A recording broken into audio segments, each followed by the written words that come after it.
Let's take a look at golf putters and what a line on a putter could do for you. So this is a TaylorMade. You can see it's nice stretched back, high MOI putter used by, you'll see these kind of style of putters from TaylorMade as well, really popular on tour loads.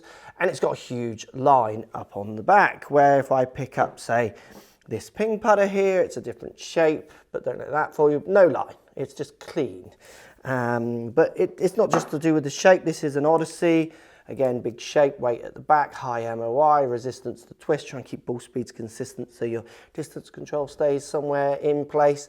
Again, no line. So what's the benefits of having big lines or not? Well, don't read too much into it, because at the end of the day, what you're going to find with lots of golf equipment, it's going to be very player specific.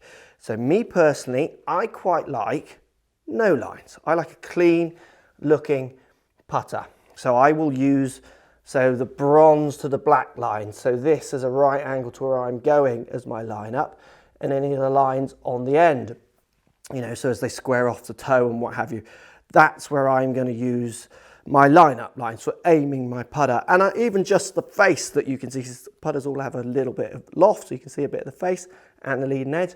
I'm going to use those as my lineup line for me, and I'm happy with that. When I get big lines on the putter, personally, and I'm definitely not in the norm with this, I start second guessing where I'm pointing it. Now, if you're someone who just is useless at aiming your putter, can't put it down and put it in a spot, what you might find is a bigger line just gives you a better visual. But remember, there's plenty of data out there showing people who don't even aim at their intended target. What they're very good at doing is delivering the club in a way that starts the ball. So I've seen studies where people are not aiming where they want to start the ball, but they're good putters, again, because they can deliver it in a better place. I did a little test with lines and no lines. I did find with the lesser skilled golfers, and I could have had more data, but I found a pattern, and I would like to repeat it again when I get time. The lesser the skilled golfer, when you gave them less lines, and in turn, less ability to line it up, as in because this putter just sits on the ground, where often the smaller headed putters will sit and they'll like move around, you've got to position them. They weren't able to point these lines at a target quite as well as when they had, or they were with the ones with lines, they were better at pointing at a target than when they didn't have lines. But then as you got more skilled, so kind of 10 handicappers coming down to pros, they could line any of them. It didn't make much, if any, of a noticeable difference. 10 handicap up, for my little basic study I saw, certainly up to new golfers, no lines. They were just ones with no lines pointing it in very random directions, and then in turn would deliver a little bit random as well. If you're looking for as much help as possible and you're not fussed if you see a line or not, go for a big line. It might just help in 1% of the time, and then you're just holding a few more putts.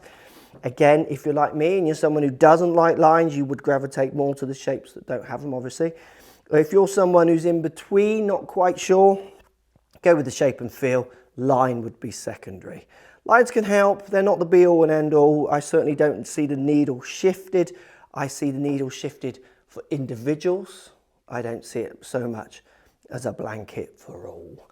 Hope that helps. Always finding a putter that suits your eye at the time is tough. And sometimes I've had putters with lines and no lines. It changes as we change and age and our emotions change.